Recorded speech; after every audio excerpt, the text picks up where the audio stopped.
Saudi अरब में जितने भी परदेसी भाई है, खासकर इंडिया, पाकिस्तान, बांग्लादेश, नेपाल, इन लोगों को दो ही टॉपिक पर सवाल होता है कि भाई अगर मेरे ऊपर कोई भी फाइन बाकी है, चाहे वो सिम कार्ड का हो या फिर मोबाइल जो किस्तों पर लिया हो या और कोई फाइन बाकी, तो क्या मेरी छुट्टी लग जाएगी। और जो दूसरे टॉपिक है कि ऐसा कुछ भाई बोल रहे हैं कि मैं छुट्टी पर गया था लेकिन मेरी छुट्टी खत्म हो गई और मुझे फिर वापस बैन लग गया, यानी अब मैं सऊदी अरब नहीं आ सकता हूँ। तो इसका क्या कारण है, आज मैं ये दो टॉपिक पर आपको एकदम खुलासा करके बताऊंगा कि अगर आप लोगों के ऊपर कोई भी फाइन बाकी है तो आपकी छुट्टी लगेगी कि नहीं लगेगी। और जो भाई छुट्टी जाते अपने देश चले गए फिर उनके ऊपर बैन क्यों लग गया, यानी अगर उनकी छुट्टी खत्म हुई तो बैन क्यों लग गया। क्योंकि सऊदी अरब की हुकूमत ने बताया है कि जितने भी परदेसी भाई रहते चाहे जिस देश के हों, अगर उन लोगों की छुट्टी खत्म हो जाती तो वो लोग दूसरा वीजा लगाकर सऊदी अरब आ सकते हैं, लेकिन उन लोगों का बैन क्यों लगता है मैं पूरी तरह से पूरी डिटेल्स में बताऊंगा आपको इस वीडियो में। तो आप लोग वीडियो में लास्ट तक जरूर बने रहे। हेलो दोस्तों, आप लोग कैसे हैं? उम्मीद करता हूँ आप लोग खैरियत से होंगे। जैसे कि आपने थंबनेल देख लिया होगा कि आज मैं आपको क्या बताने वाला हूँ, आप लोग ये चीज समझ गए होंगे। यानी कि अगर आपका यहाँ से छुट्टी लगता है सऊदी अरब से, चाहे आपकी कंपनी लगाए या कपिल लगाए, अगर आपके ऊपर फाइन बाकी है तो क्या छुट्टी लगेगी? हाँ या भाई, छुट्टी आपकी लगेगी, उसमें कोई भी प्रॉब्लम नहीं होता। कुछ केसों में यानी नॉर्मल केसों में ऐसे होते हैं कि आपकी छुट्टी नहीं लगती अगर फाइन बाकी है। जैसे कि आपके अकामे के ऊपर फाइन अगर बाकी है, अकामे की फीस बाकी है या कोई ज्यादा बड़ा फाइन बाकी है, तब आपका छुट्टी का प्रॉब्लम हो सकता है। लेकिन अगर आपने मोबाइल किस्तों पर लिया है या आप अपने सिम के ऊपर आपके कोई फाइन बाकी है 200, 400, 500 रियाल, तो आपकी छुट्टी लग जाती है। क्योंकि हम लोग भी पोस्टपेड सिम यूज करते हैं सऊदी अरब में, ऐसा नहीं हमारे ऊपर भी रहता ही है पोस्टपेड, फिर सिम चलते रहता, फिर हम चले जाते छुट्टी वापिस आके फिर हम वो चालू ही रहता था। लेकिन ये होता कि हमारा बिल हर महीने टू महीने पे होते रहता, उसमें कोई दिक्कत नहीं होती, इसलिए तो हमारी छुट्टी लग जाती है और हम वापस आ भी जाते हैं। लेकिन अब अगर आपके ऊपर कोई भी फाइन बाकी है तो आप लोग छुट्टी जाने से पहले उस चीज को क्लियर कर दे। यानी अगर आपने मोबाइल किस्तों पर लिया है तो भी आप उस किस्त को पूरा करके ही अपने देश जाए। या अगर आपने कोई भी सिम सऊदी अरब में, चाहे एसटीसी, जैन मोबाइल, फ्रेंडी पे, चाहे जो सिम हो, अगर पोस्टपेड आपने ले रखी है तब आपके ऊपर बिल आता है। अगर आप लोग वो बिल क्लियर नहीं करेंगे तो भी आपको दिक्कत हो जाएगी। क्योंकि मेरे एक दोस्त के साथ ऐसा हुआ था, उसने कंपनी से मोबाइल सिम बंद तो कर दिया था लेकिन उसका पूरी तरह से बंद सिम नहीं हुआ था, जो कि उसका धीरे धीरे बढ़ के वो 700 रियाल हो गया था। यानी मोबाइल सिम का जो सिस्टम है, आप कंपनी में पहले बंद कर दीजिए, उसके बाद आप उनके कस्टमर केयर को फोन करके बोलना पड़ता है या फिर उनके कस्टमर केयर आपको फोन भी करते हैं बंद करने के बाद कि आपने इस सिम को बंद कर दिया, तो आप उनको जवाब दो हाँ मैंने इस सिम को बंद कर दिया, मुझे इसकी जरूरत नहीं। तो वो लोग यहाँ से एकदम ब्लॉक कर देते हैं। अगर कस्टमर का फोन नहीं आता तो आप खुद कस्टमर केयर को फोन लगा के ये चीज उनको इतला कर दो, फिर वहां से एकदम क्लोज हो जाएगा। ये मोबाइल सिम का सिस्टम बता रहा। और बाकी जो दूसरी कंपनियों का सिम है वो वहां से डायरेक्ट भी बंद हो जाता है। क्योंकि मोबाइल सिम का जो मेरे दोस्त के साथ हुआ था उसका 700 कुछ रियाल हो गया था तकरीबन 6-7 महीने में ऐसे बढ़ के। तो फिर उसको पे किया, फिर मेरे पास आया, मैंने कस्टमर से बात किया, फिर कस्टमर वाले बोले भाई मोबाइल का ये रूल है, मोबाइल सिम का आप जाके वहाँ सरीके में बंद कर दे, उसके बाद आपको कस्टमर केयर से बात करनी होती है। लेकिन ज्यादातर केसेस में कस्टमर केयर ही आपको फोन करता है। अगर आपने फोन नहीं उठाया तो आपको प्रॉब्लम है, लेकिन कस्टमर केयर ही आपको फोन करते हैं उसको मतलब कंफर्म करने के लिए कि आपने सिम एकदम बंद कर दिया, तो यहाँ से एकदम क्लोज हो जाएगा, फिर आपके ऊपर कोई भी फाइन नहीं रहेगी। मैं कस्टमर केयर से एकदम ऐसे ही क्लियर बात किया था। तो आप लोग भी अगर मोबाइल का यूज करें तो इस तरह से करें, और अगर कोई दूसरी सिम है तो आप उस चीज को बंद कर दें। अगर आपने मोबाइल किस्तों पर लिया है तो उसको पूरा पे करके ही छुट्टी जाए। क्योंकि जितने भी गैर मुल्की भाई सऊदी अरब एयरपोर्ट पर आकर दूसरे वीजे पर वापस जो होते हैं, उनका सबसे बड़ा रीजन यही है कि जो भी भाई यहाँ से छुट्टी गए हुए और उनके ऊपर कोई फाइन बाकी है, ये चीज उनको पता नहीं है।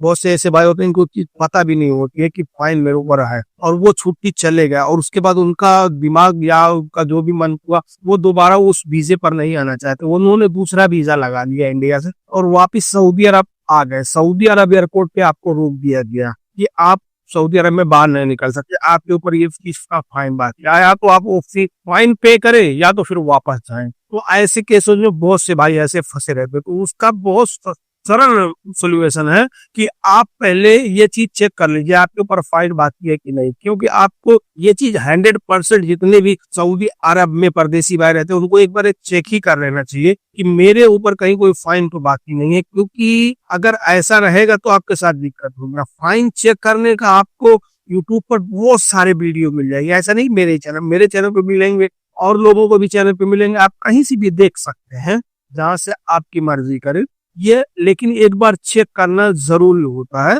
सऊदी अरब में जितने भी परदेसी भाई रहते चाहे जिस देश के हो, नहीं तो फिर आपको वही प्रॉब्लम फेस करना पड़ेगा। क्योंकि ऐसा एक है मेरा जानने वाला, उसके साथ भी हुआ था कि वो छुट्टी गया और तकरीबन 3-4 साल बाद वापस आया, लेकिन फिर भी उसको सऊदी एयरपोर्ट पर रोक दिया गया। अब उसको क्यों रोका गया, उसका बड़ा रीजन था, वो जब सऊदी अरब में था तो उसके ऊपर केस हो गया था कोई भी चीज को लेकर, वो केस खत्म नहीं हुआ था और वो किसी तरह से छुट्टी उसका सऊदी लगा दिया था और वो चला गया था।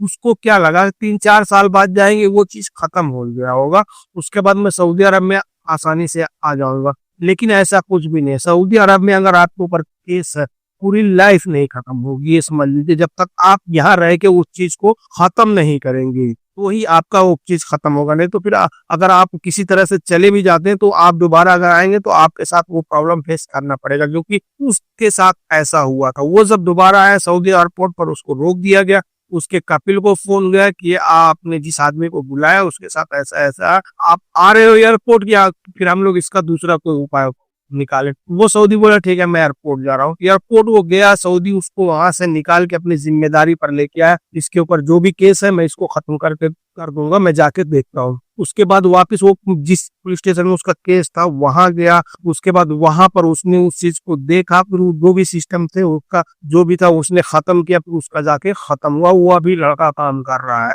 तो आप लोगों के साथ अगर ऐसा होता है तो आप लोग ये भ्रम में मत रहिए कि मैं 5 साल बाद या 6 साल बाद सऊदी अरब आऊंगा तो मेरा खत्म होगा, वो अभी नहीं खत्म होगा, आपको यहीं से ही खत्म कर ले जाना होगा। तो ऐसे लोगों को ही वापस किया जाता है या फिर एयरपोर्ट पर रोका जाता है जिसके ऊपर कोई भी चीज की फाइन बाकी है या उसके ऊपर कोई केस हुआ है या उसने सऊदी अरब में कुछ ऐसे गलत काम किए हैं जो कि सऊदी अरब हमेशा के लिए वो बैन हो गया। तो ऐसे लोगों को बिल्कुल ही सऊदी अरब नहीं आना चाहिए। अगर उनको ये भी चीज पता नहीं है कि मेरे ऊपर अभी बैन लगा हुआ है कि नहीं लगा हुआ, तो अगर आपका कोई जानने वाला सऊदी अरब में रहता है आप उसे कांटेक्ट कर लीजिए, उसको बोलिए कि यार जाके देख ले मेरे जवाजात में मेरे ऊपर कोई बैन तो नहीं है, लेकिन बैन आज जो भी सऊदी अरब से जाता है उसको इस चीज की पता रहती है कि मेरे ऊपर कोई चीज का बैन है कि नहीं है। क्योंकि अगर केस हुआ है वो खत्म नहीं हुआ तो उसको पता, उसने मोबाइल लिया किस्तों पर तो भी उसको पता। हाँ, सिम का जो मसला है कि सिम की फाइन है कि नहीं है, तो सिम की फाइन के लिए आपको रिटर्न नहीं किया जाएगा। आप आएंगे वो पैसा आप यहाँ पे कर दीजिए, आप बाहर आ जाइए, कोई दिक्कत नहीं है। सिम का जो मसला है चाहे जितना हो 200 400 500 रियाल जो भी आप उसका पे कर देंगे, आप आसानी से बाहर आ सकते हैं। और सिम का अगर आपको पता नहीं चल रहा है तो आप यूट्यूब पर सर्च मारेंगे कि मतलब मेरे कामे पर कितनी सिम है कि नहीं है, उस चीज का मतलब आपको वीडियो बहुत सारे मिल जाएंगे। तो आप वहां से आसानी से देख सकते हैं कि मतलब किस तरह से चेक किया जाए मेरे कामे पर कितनी सिम है। फिर आपका अगर पोस्टपेड सिम है तो आप उसको बंद करवाइए, प्रीपेड है तो कोई दिक्कत ही नहीं है। पोस्टपेड का ही मसला होता है जो बिलिंग सिम होती है, बाकी प्रीपेड का तो कोई मतलब मसला ही नहीं है। प्रीपेड है उसमें आप रिचार्ज करेंगे तो पैसा रहेगा, नहीं रिचार्ज करेंगे नहीं रहेगा। लेकिन जो ये बिलिंग सिम होती है, पोस्टपेड सिम जो होती है, इसका बिल हर महीने आता है तो उसमें दिक्कत हो जाती है। तो जब भी आप सऊदी अरब यहाँ से छोड़ रहे हैं, चाहे छुट्टी जाए या पुरुष निहाई जाए या जो भी है, तो आप यहाँ से क्लियर करके दें। क्योंकि इंडिया जाने के बाद हमारा मन अगर कहीं बदल गया, चल मैं इसके पास नहीं दूसरे के पास जाना चाहता हूँ, तो